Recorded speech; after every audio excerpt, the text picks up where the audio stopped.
skal starte, så tror jeg, at den nødvendighed har altid været der, men der kommer mere fokus på behovet, hvor man kan sige, at en mere traditionel forestilling er om, at skoler lever som selvstændige lukkede enheder, hvor hvad skal man sige, der er en meget lang afstand mellem det, der foregår i skolehverdagen, og det, der egentlig besluttes politisk, og at hvad skal man sige, det behov, tror jeg, har været, eller er blevet forstærket på, at sikre, at man har noget, en arbejdsform, der gør, at man både over og ned og til siden i systemet, ledelseskæde, arbejder tættere sammen. Min oplevelse har været sådan, hvis jeg kigger sådan på landsplan, at behovet for at se på sammenhæng, det kommer af, at skoler ikke alene kan løfte den opgave, det er at sikre, at alle børn lærer så meget som overhovedet muligt. Fuldstændig enig med de pointer, Carsten han legner op der. Hvis jeg prøver at skal gå lidt tættere på, så handler det jo grundlæggende om, i hvert fald i vores kontekst, at styrke en sammenhæng i, man kunne næsten kalde det, i læringsledelseskæden. Fordi at den der sammenhæng i ledelseskæden kan jo dreje sig om mange forskellige ting, men det vi gerne vil have til at dreje sig om, det er jo, hvordan vi skaber et samarbejde og en sammenhængskraft, hvor vi alle sammen gør hinanden bedre i forhold til at lykkes med den kerneydelse, vi hver især har i den kæde, som grundlæggende handler om at støtte og understøtte elevernes læring og trivsel. Så det er jo sammenhæng i en læringsledelseskæde, og så er jeg fuldstændig enig med Carsten i, hvordan kan vi få den information og viden helt nedefra op til et politisk niveau, og hvordan kan vi faktisk også få de visioner og retninger, som politikerne de udstikker, implementeret ned igennem systemet. Altså hele den der proces er jo rigtig vigtig. Så sammenhængen i ledelseskæden handler også om at skabe effektivitet og få tingene implementeret. Fordi vi ved jo, hvis der ikke er en sammenhæng, hvis der ikke er den her med, at vi på alle niveauer understøtter hinanden ledelsesmæssigt, jamen så kan vi godt se rigtig mange ting i gang oppe i toppen, som aldrig nogensinde kommer til at blive til virkelighed ude i praksis.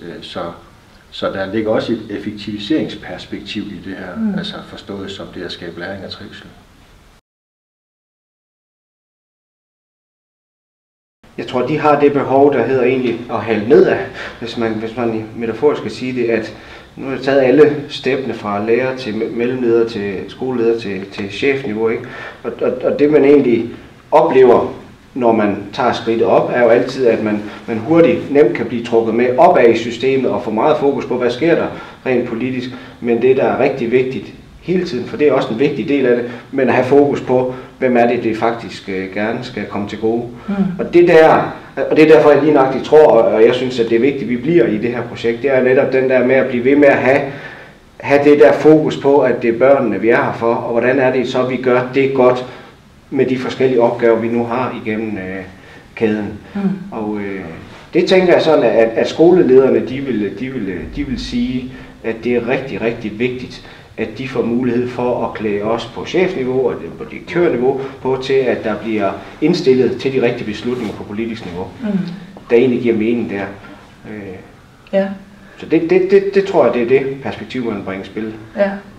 Jamen, jeg er da helt overbevist om, at jo mere man har været involveret i de beslutningsprocesser, der ligger til grund for, det kan jo være en enkel hverdagspraksis i en undervisningstime onsdag i 3. Jo mere man som fagprofessionel og som mellemleder, som leder, som chef, som direktør har været involveret i de beslutningsprocesser, der har været omkring for eksempel et mål, man skal nå, jo større grundlæggende forståelse har man jo også i forhold til hvorfor man har det mål, og hvordan man skal arbejde med målet, og et større ejerskab i forhold til det. Så på den måde, så tænker jeg, det er jo et billede på en praksis, hvor alle i kæden fra medarbejdere til politikere har, hvad skal man sige, været samskabende på den ene eller den anden måde omkring det er den praksis, der er. Og det tænker jeg, vi har masser af eksempler på det, men de har ofte været i lukkede miljøer. Et lukket skolemiljø. En skole har jo 200 års erfaring i at arbejde med nogle sammenhængsprocesser, og gør det egentlig meget dygtigt, tænker jeg, i mange tilfælde. Der hvor hvad skal man sige, problemstillingen har været, det har været at finde sammenhængen videre i systemet, og sådan helt basic handler det jo også om at annullere den der dæmmer-os-logik, som jo kan være både fra skole til forvaltning, politisk niveau og omvendt. Altså, den lever jo fint i begge miljøer, hvis man holder dem hver for sig. Så det er jo også en del af det.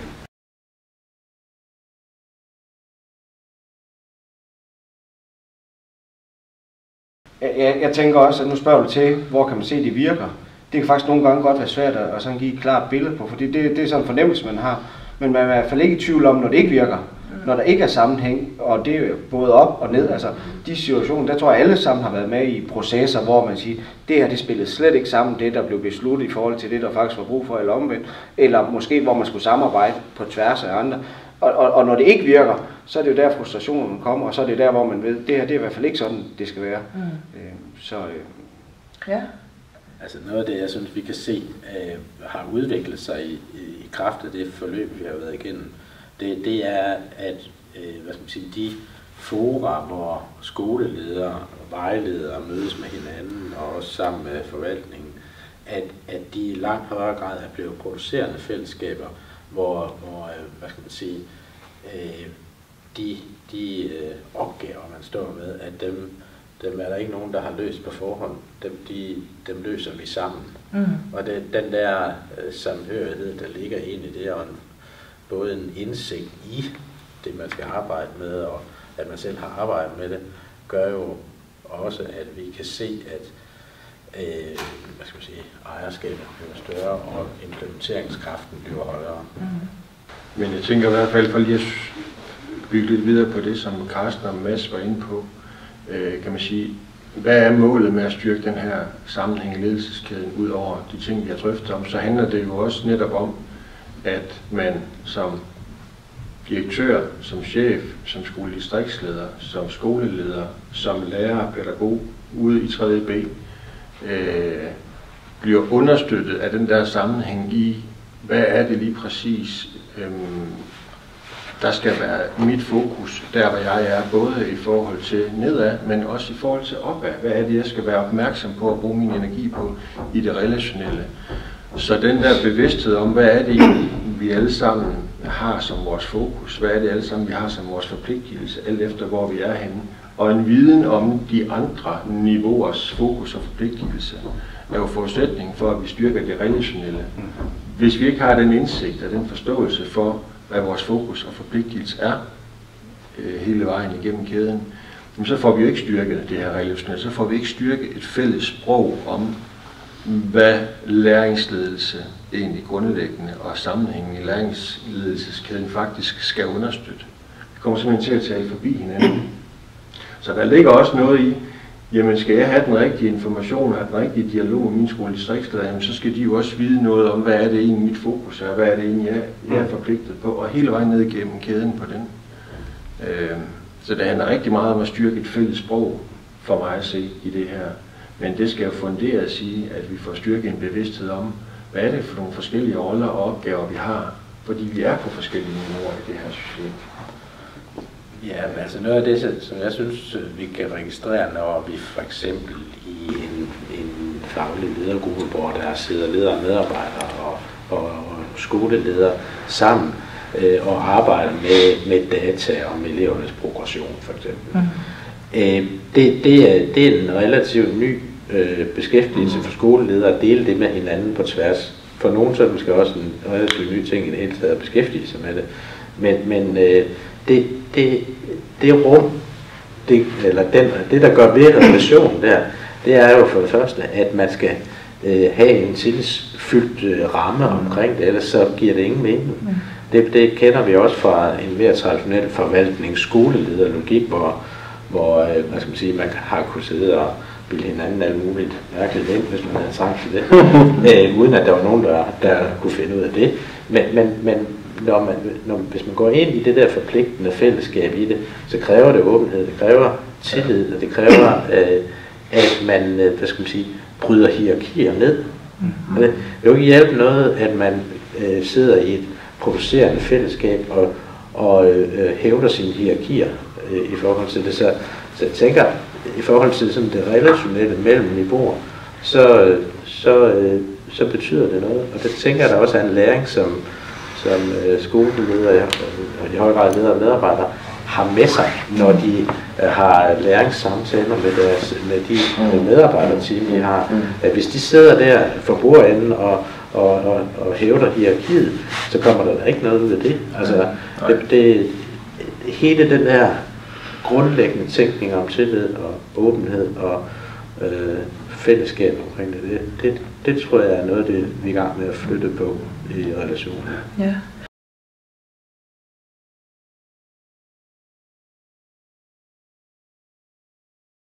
Det gør den, synes jeg, hvis vi falder ind i de klassiske hierarkier. Ja. Altså hos os har vi haft en meget lang tradition med, at de øverste skoleledere, de var dem, hvorom alt samspil mellem politisk niveau og forvaltning, det drejede sig. Så alt, uanset hvor lille en ting det nu var, så skulle det igennem det filter og det lag i forhold til det. Og her får vi åbnet op for noget.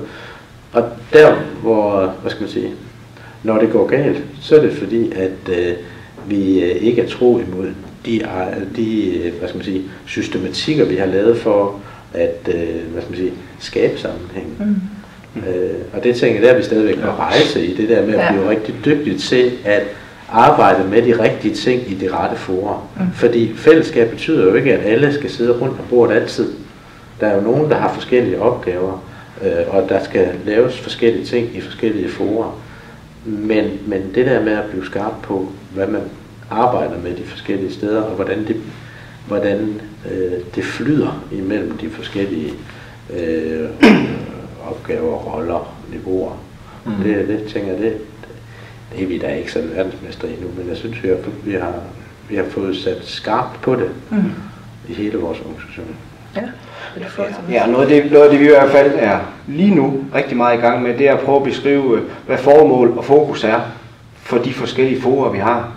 Og at blive skarp på, hvorfor sidder vi her, og hvem er det, vi fokuserer på, når vi sidder her. Fordi vi kan godt sidde i alle mulige forskellige fora, og der er det faktisk vigtigt, at man kan have forskellige tilgange til det, og man er bevidst om det. Og så lidt i kølvandet på det, Carsten siger, så er balancen en gang imellem, at det jo ikke altid firkantet bygget op og systematisk bygget op, når man kommer ud på den enkelte institution eller den enkelte skole. Så er der forskellige sammenhænge eller historier eller kompetencer, man har fordelt efter.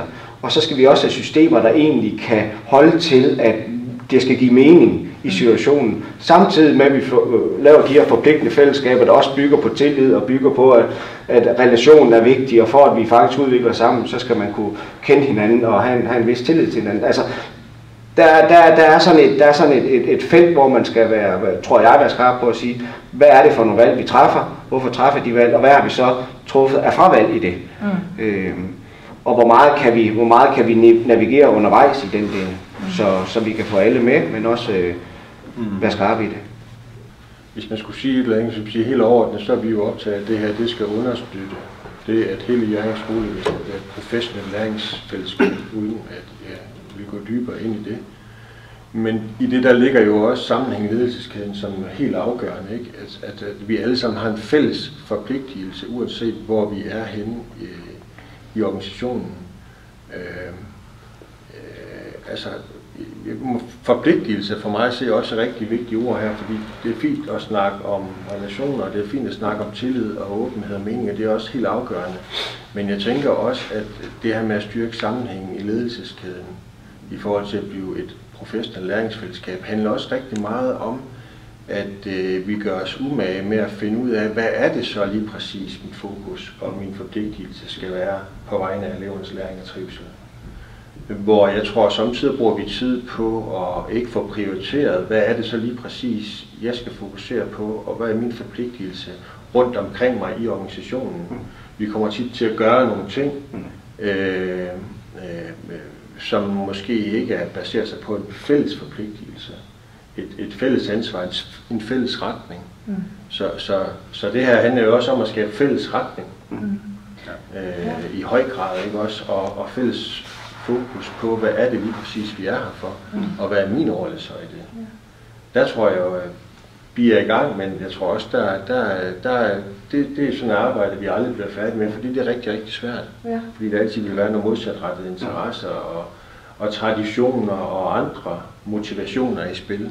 Men den der med virkelig at blive fokuseret på, hvad er det, vi er her for, og hvad er min ydelse så, og hvordan gør vi så hinanden gode. Det er for mig at sige, det er jo det skal. Jeg tænker også, det der er vigtigt at huske, det er den branche, vi er i. Den er særlig, fordi den har en kerneydelse, der egentlig altid kommer først. Altså vi har nogle børn, der står der, som vi altid skal forholde os til, på i hvert fald nogle givne tidspunkter. Så i den ideelle verden, så er det faktisk relativt nemt at så beskrive en leadership pipeline til en silk og en mødefor og en formål. Det er faktisk nemt, men når virkeligheden rammer hverdagen, så er der rigtig, rigtig mange ting, der kommer ind og også kommer i spil, fordi der lige nøjagtigt er 28 børn, der lige står og venter, så lige nu er det det, jeg gør, eller en institution med en masse børn, eller hvordan det nu kan være.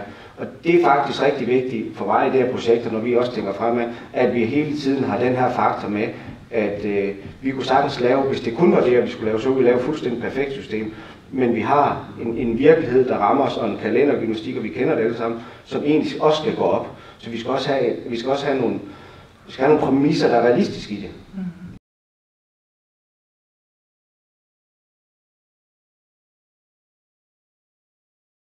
Jo, men jeg tænker egentlig, at det er noget af det, som jeg nævnte før i forhold til det der med at være hvad skal man sige, konsekvent i sit arbejde med, at når man mødes på tværs, det kan være op og ned, og som nu, at så mødes man, fordi at man har et sigte i forhold til børn og unges læring og trivsel, og at man er i gang med at producere noget sammen. Det der med, at man producerer noget sammen, det flytter rigtig meget i forhold til det. Og der tænker jeg egentlig, at hvis jeg skal kigge på sådan min egen forståelse i forhold til dengang vi for, det var snart 3 år siden, vi startede med at snakke om det her sammenhæng, der havde jeg sådan mere fokus på at få systematikken på plads. Nu tænker jeg, at jeg har mere fokus på at se på, hvad er det egentlig, hvad er det for en opgave, man har, og hvordan løser man den. Sådan at vi kommer mere ind i indholdsrummet, end jeg egentlig var dengang, jeg sådan begyndte at tænke om det her. Og det tænker jeg, det er i hvert fald min sådan forståelse af måske en naturlig udvikling, at det kommer, men også en betydning i forhold til det der med, at sammenhæng har jo en genstand. Og den genstand, det er jo noget af det, man sammen skal producere i forhold til. Det kan jo komme overfra og nedefra, det kan komme hvor som helst. Ja. Men der er noget. Der er noget at skabe sammenhæng i forhold til. Ja. Jamen, vores fokus var jo i hvert fald i starten omkring det her. For det første, det her med, at hvis vi skulle og stadigvæk skal bruge det her til at styrke det her med, at vi bliver et egentligt samlet, professionelt læringsfællesskab. Med alt det, der ligger i det, og de udfordringer ligger i det i skolevæsenet. Hvor vi jo egentlig startede ud med at faktisk at gå meget tæt på genstanden, nemlig helt ned på, hvad er en læringssamtale, og hvordan arbejder vi med læringssamtaler, som tager udgangspunkt i en viden, vi har om, hvordan det går med børnenes læring og trivsel. Så vi fokuserede faktisk meget ind i den første periode, og havde et fokus på, hvordan er det egentlig, vi alle sammen, uanset hvor vi er henne i hierarkiet, bliver dygtigere til at lave læringssamtaler med det, der nu er relevant, til, jeg vil sige, en bevægelse hen imod i virkeligheden meget bredere udgangspunkt, og så på den anden side også snævere, nemlig komme tættere på det der, som jeg også nævnte før, at vi hjælper hinanden med at få et klart fokus og en klar forpligtelse på, hvad er det egentlig, jeg skal gøre til siden og nedad og opad i forhold til i sidste instans børnenes læring og trivsel. Og der tænker jeg, at der er rigtig langt vej nu, fordi vi har jo bevæget os ud og ind af forskellige positioner, og det der med, hvad er det lige præcis, jeg skal gøre som skoleleder, som gør mine lærere dygtige til det, de skal lave. Hvordan er det lige præcis, mine lærere de skal klædes på for at gøre skolelederen dygtige til det, de skal lave? Hvad skal jeg gøre for at gøre min skoledistriktsledere dygtige til det? De skal altså komme tættere på, hvad er mit fokus, hvad er min opgave? Så det er på en eller anden måde snævert, men det er jo også bredt, fordi man kan ikke tale om sammenhæng i ledelseskæden, hvis folk ikke har en bevidsthed om, og hvis vi ikke alle sammen har en bevidsthed om, hvad er min opgave, hvad er mit fokus. Så bliver det i hvert fald en sammenhæng i ledelseskæden, som ikke skaber resultater, kan man sige.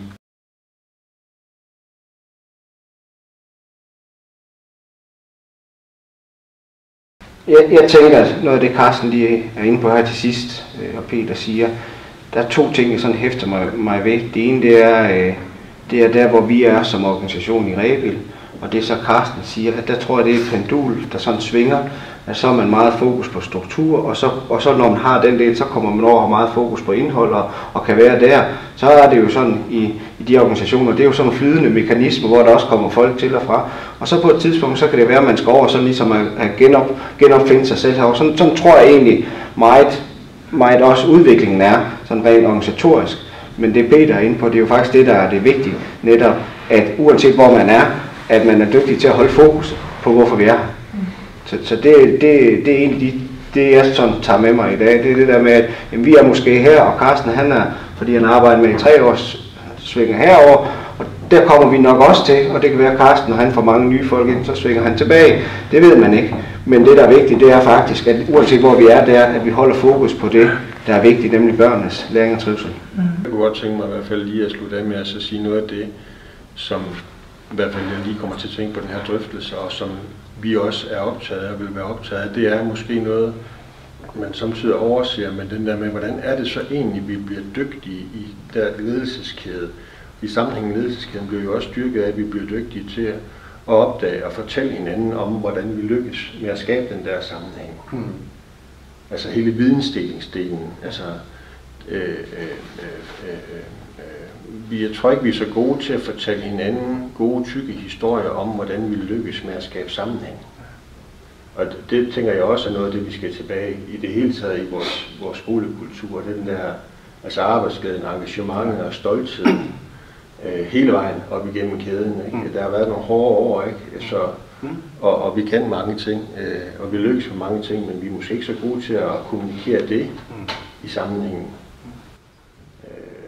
Og det, der er spændende at se, nu kommer jeg til en ny organisation, det er spændende at se, det er, at så har man haft fokus på noget, og så er der også andet, man ikke har fokus på. Og der kan jeg se, at der er de jo dygtige folk, uanset hvem og hvor de er, der egentlig, når der ikke er nogen, der styrer noget, så finder de rigtig, måske endnu bedre løsninger på, hvordan de arbejder med det.